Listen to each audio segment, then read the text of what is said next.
mas como regra geral, faz parte da racionalidade do sistema e de uma justiça que atende melhor a todos, que os precedentes sejam respeitados. Hoje em dia, no entendimento brasileiro, e penso que no entendimento geral do direito, há uma distinção que se faz entre enunciado normativo e norma jurídica.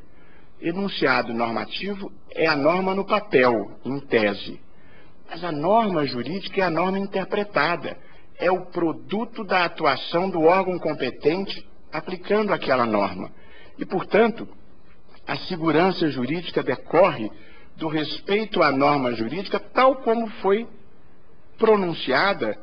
pelo tribunal e pela instância superior. Portanto, permitir que cada juiz decida o caso de acordo com a sua própria valoração da tese jurídica produz imensa insegurança jurídica na sociedade e grande violação à isonomia. É ruim para o papel do direito que dois vizinhos em igual situação estejam sujeitos a regimes jurídicos diferentes, porque um caiu na Câmara tal, o processo dele, e o outro caiu na Câmara qual, porque aí a vida jurídica passa a ser extremamente lotérica, o que é indesejável para qualquer sistema que se proponha promover justiça, segurança jurídica e racionalidade. De modo que esta questão dos precedentes, eu não sei se vai haver uma volta da palavra à nossa ministra, mas eu tinha muito interesse de saber como no Uruguai hoje em dia é tratada esta questão dos precedentes. Sobre uma afirmação que a senhora fez de que os direitos fundamentais não são absolutos na visão da Suprema Corte Uruguai, devo dizer que aqui também não são. O Supremo Tribunal Federal tem decisões marcantes, históricas, sobre conflitos de direitos fundamentais, uma delas, talvez uma que produziu um volume inteiro da jurisprudência do Supremo, no denominado caso Elvanger, que era um caso em que se discutia a liberdade de expressão na hipótese de expressão discriminatória e depreciativa em relação a determinado segmento vulnerável da sociedade, como neste caso eram os judeus, mas como existem outros segmentos negros, homossexuais, que devem ser protegidos contra o que se denomina hate speech. E o Supremo, num caso muito bonito, um conjunto de votos de um lado e de outro, admirável o conjunto de votos, decidiu, neste caso excepcional, contra a liberdade de expressão e em favor da proteção do grupo vulnerável. E houve um caso muito interessante também, relativamente a uma pessoa que estava presa na carceragem da Polícia Federal, acusou policiais de haverem cometido contra ela um crime de estupro.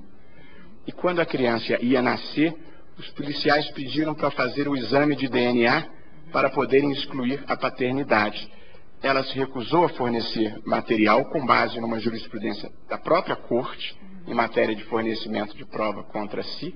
mas nesse caso, o Supremo determinou a realização do exame de DNA na placenta e na ponderação entre o direito à honra daqueles policiais e o direito de privacidade daquela mulher, como o exame na placenta envolvia mínima ingerência física sobre a pessoa, o Supremo decidiu este conflito de direitos fundamentais dessa forma, exemplificando na mesma linha do que a senhora disse, que também entre nós os direitos fundamentais não são absolutos, até porque um colide com o outro. Portanto, é preciso encontrar limites imanentes ou produzir uma ponderação de acordo com a opção que se queira fazer. E a sua última observação, e a minha última também, no tocante à questão da legitimidade democrática do papel do judiciário e do papel da corte, que eu acho que deve ser um tema presente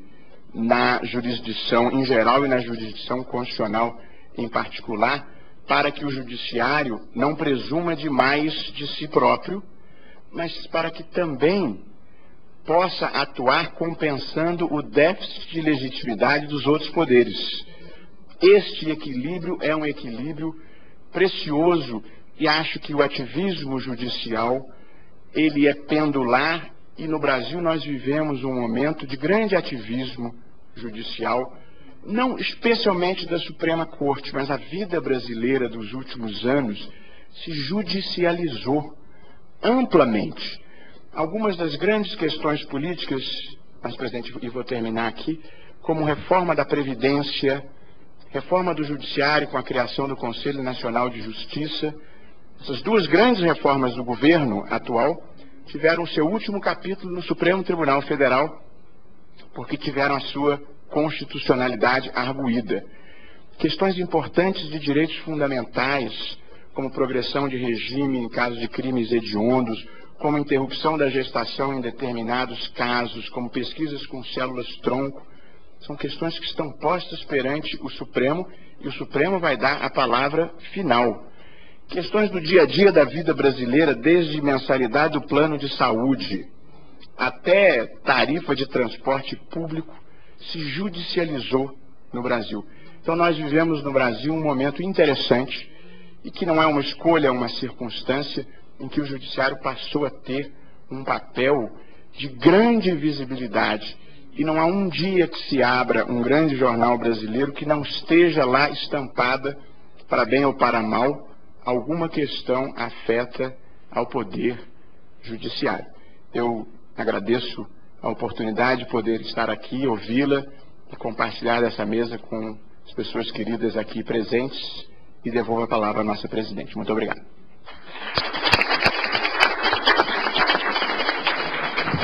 Eu agradeço as observações sempre muito preciosas, como as do doutor Ingo, também do professor Luiz Roberto Barroso,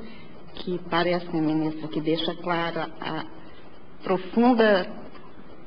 um momento de profundo turbilhão, eu diria, que vivemos desde a Constituição de 1988, que introduziu muitas novidades no sistema brasileiro e de uma forma especial porque vem sendo objeto de sucessivas reformas, emendas constitucionais, que acabam também se traduzindo numa necessidade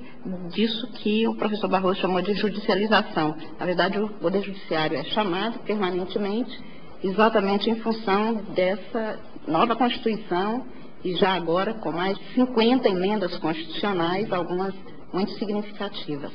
De toda sorte, eu agradeço